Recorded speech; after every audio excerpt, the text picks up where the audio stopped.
Starting? Yep. So today will be a open spoiler discussion of Spider-Man Across Spider-Verse. So if anyone writes in any questions, then I'll answer them. First, we'll start off with a little basic rundown of the movie. So it starts out with Gwen. She's going ham on the drums. And then we see her whole backstory. We're not gonna go in depth on right now. We will later. But then we finally get to Miles, and he fights the Spot. He meets up with his parents, and they meet with the teacher, and then his dad has his celebration party, and he's late, and he gets lectured, blah blah. Gwen comes in. She has this band to the Spider Society, and then the movie finally starts get going, and they see Spider-Man India, and they meet him in his universe, and Spot gets to the Super Collider, and they try to stop him, and he becomes like this god thing. And then they get to the Spider Society. Miles, Gwen, and Spider-Man India and Spider-Punk. They all get to the place. And then it finally starts getting going. We see Miguel O'Hara, who's really good in this movie. And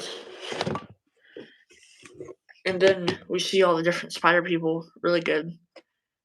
And yeah, it starts getting going. We see all the other Spider-Men in the parts where Uncle Ben is dying, where he's like dying in all the other different universes. And then let's see what happens next. Oh, we realize that Miles is never supposed to become Spider-Man. And that his dad is going to die by the Spot. They have to contain him. And he breaks out. They start chasing him through this train. Miles escapes, and he thinks it's his universe, but then he finally tells his mom that he's Spider-Man, and she doesn't know what Spider-Man is. So she decides. So then she's like, "Is this something about that Comic-Con or something?" So she doesn't know, and we immediately know this is a different universe. And Miles realizes that too, and he gets captured by Uncle Aaron, and then a Prowler, who's revealed to be Miles in that universe. Big cliffhanger. And then we see the Gwen putting together the whole team from the original one with a couple new people. Okay, now that we're done with that, we will start taking spoiler questions on the movie. And I'll just keep talking about it also. Anybody have any questions? Fire Edit says, can't wait. Yeah, that was last night. I was supposed to do the stream last night, but I couldn't, so we're doing it today.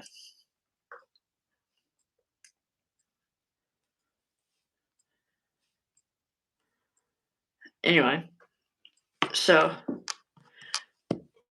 Spider-Man Beyond the Spider-Verse, the sequel, the next part, the third movie, is coming on in March next year, and it'll be the final of the trilogy.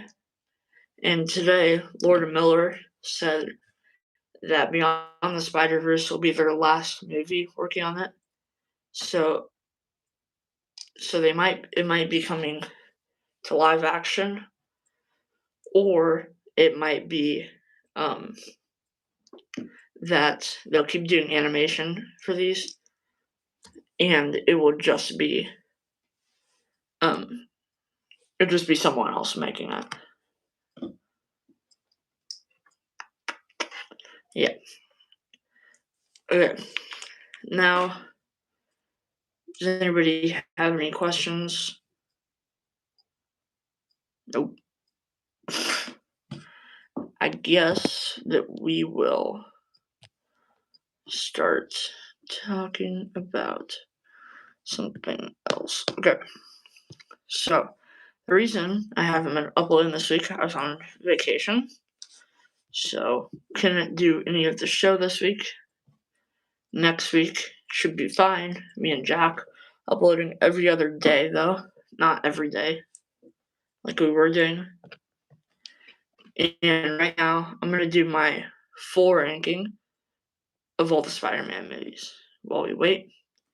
So first, we have, we're doing Venom, Morbius, all the other movies too. So it's going to be a lot. So we have a number, we're going to go down, we're going to start at number 13, ranking all the Spider-Man movies, and Venom, Morbius. Number 13, I'm going to say Morbius. It's just really bad. Like, they made it in the pandemic. It wasn't very good. Number 12, I'm going to say Spider-Man 3. There's good parts in this, but the Venom, it was like too overstuffed. There was Venom, Topher Grace's Venom. There was also Sandman and Harry Osborn's Green Goblin, which all didn't need to be in the movie. And I feel like it kind of drags the movie down a little bit for me.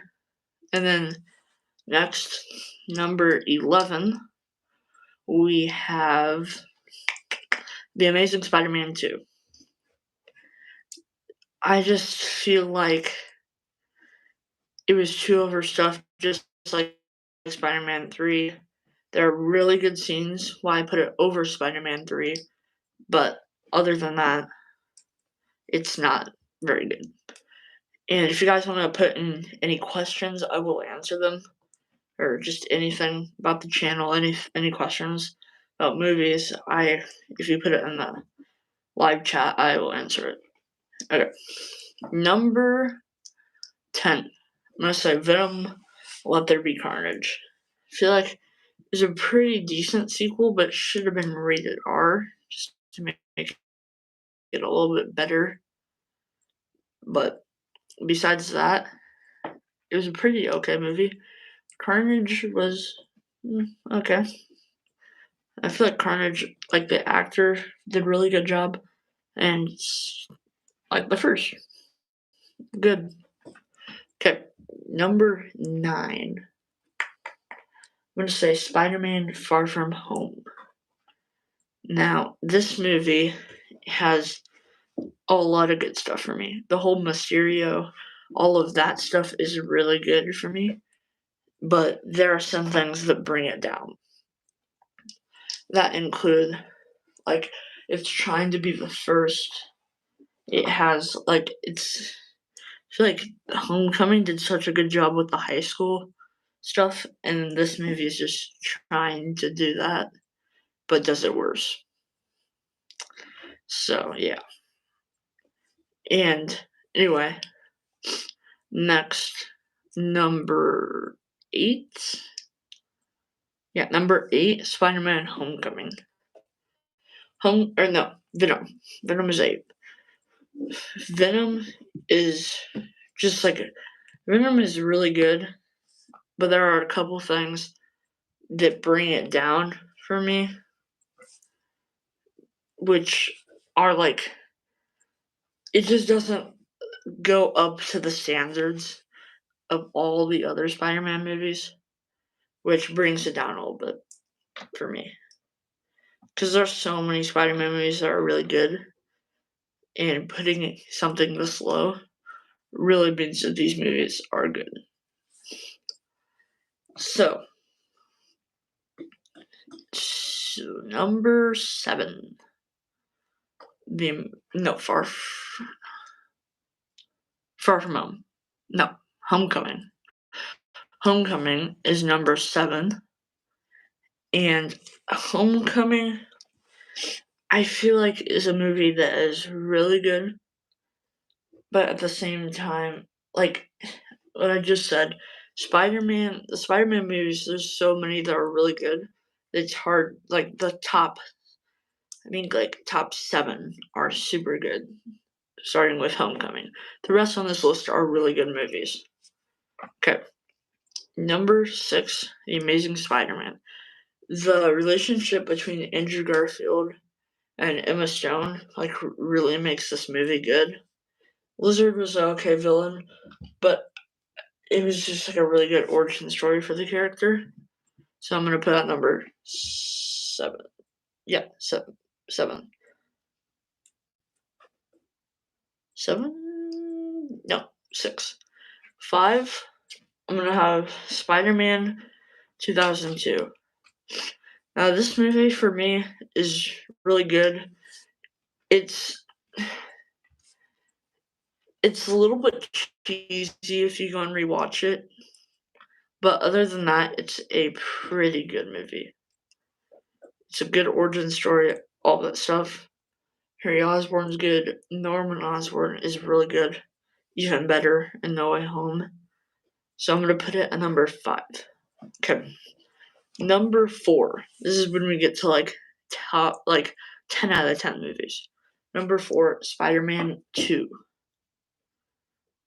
This movie is just so good, from Alfred Molina as Doc Ock to like Tobey Maguire, the bridge scene where he's like stretched out. It's all really good.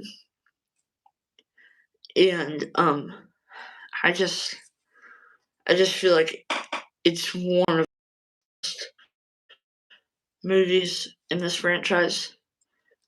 Maybe not. It's depends on who you ask, but a lot of people have this in their top 5. This movie is just so good when it comes to all the characters, the action, all that stuff. Number 3.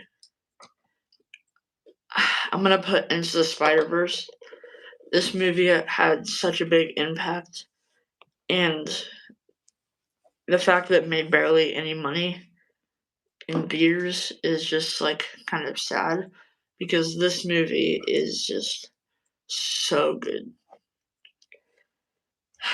I can't even like they had the guts to kill off Spider-Man, and then they reintroduced Peter B. Parker, and they had Peter B. Parker, and the Prowler is just so good in that scene where Miles is talking to his dad.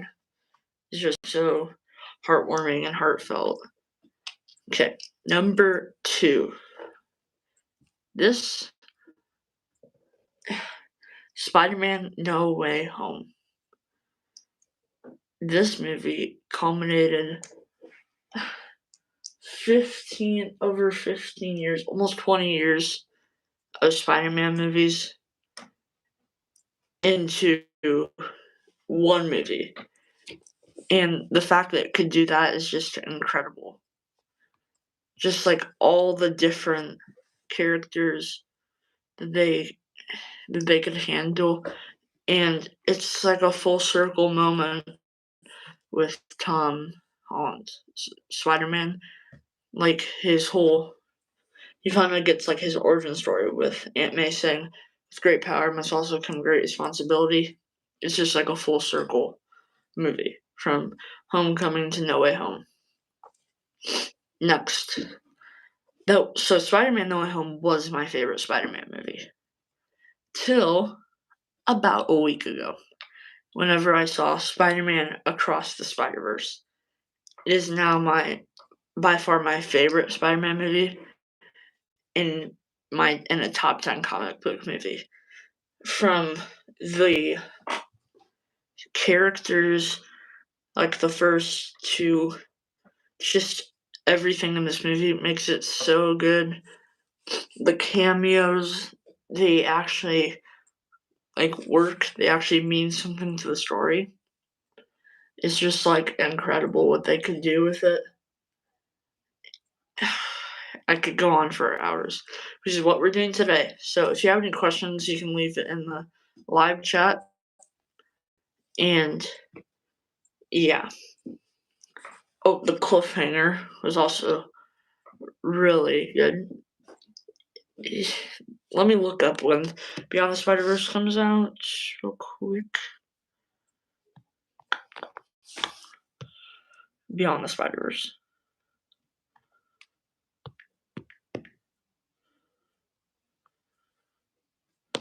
Okay, it says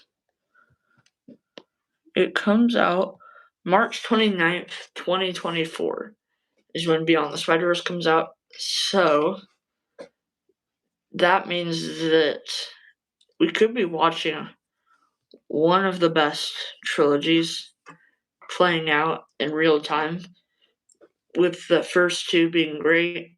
I have no doubt that the next one will be too. Anyway, next, let's talk about, what do you guys want to talk about? Anything, any questions, I will answer. And if not, I will just end the stream. And I'm probably gonna upload again tonight. Maybe like couple shorts videos. And I do have a couple other channels should I subscribe to. I'll put them in the description once the stream ends. But let me find them. We have subscribe to Jack. He's on the YouTube. He's part of the YouTube channel. His channel is called AMAMEOJ. It's Joe Mama backwards. Yeah, go subscribe to him. He's trying to hit 1,000 subscribers by the end of the month. So go try to subscribe to him. And if you don't have any questions, then I guess that will end the stream. Seems like it's not a good time to do the stream. Nobody was watching. There were a couple people watching, but no questions. So, yeah. Bye. Probably upload tonight, so I'll see you guys then.